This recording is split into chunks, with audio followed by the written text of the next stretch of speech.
না তো কম, না তো বেশি। যদি থাকবো ট্রাফিকে, গাড়ি হবে এসি। অ্যাকচুয়ালি আমি এটাই জানতাম যে এখানে চাকরি নেওয়া মানেই ট্রাফিকের ফাঁদে পড়া। তো আমি খুবই খুশি হয়েছিলাম যে না, ট্রাফিকে থাকবো, কোনো ঝঞ্ঝাট হবে না। কেন কি? কারণ অফিসে একটু দেরি করে পৌঁছাবো। মনে আছে অফিসে দেরি করে পৌঁছানো? সেদিন আমরা কি করেছিলাম দেরি করে পৌঁছানোর জন্য? আর এক্সকিউজেস তো রেডি আছেই। এনিওয়েজ, তো সেদিন আমি ঘরে ফেরার পথে দেখলাম যে খুব ট্রাফিক, না হলে এমনিতেই দেরি হবে, তো কেননা আমি নিজে কিছু একটা শপিং করে নিই, দেরি করে যাই।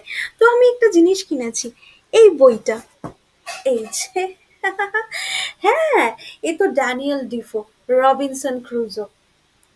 কি ভালো!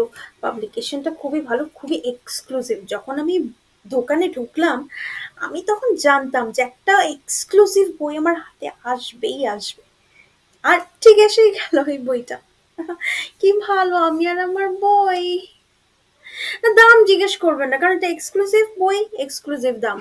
আর ওরা আমাকে ডিসকাউন্ট দিতে চাইছিল, আমার মেম্বারশিপ কার্ড আছে এবং আমার মেম্বারশিপ টিম আছে। আমি ওদের মেম্বারশিপ লিগের একটা একদম প্রথম, লাইক আমি ওদের মেম্বারশিপ লিগের প্রিমিয়ার। আমি ওদেরকে ইন্সপায়ার করেছিলাম মেম্বারশিপের জন্য। হ্যাঁ, তুমি তো জানো গল্পটা, আমি ওদেরকে কিভাবে মেম্বারশিপ কার্ড, এক্সক্লুসিভ ডিসকাউন্টস এগুলো করতে আমি এনকারেজ করেছিলাম। হ্যাঁ, এটা।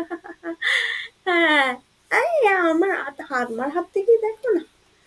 এই তো এই তুমি রাস্তাটা দিয়ে সোজা গেলে, নিয়ে ওই দোকানটার অপোজিটে, তার অপোজিটে ওই জিগজ্যাগ জিগজ্যাগ করে একদম লাস্টের যে দোকানটা সেইখানে।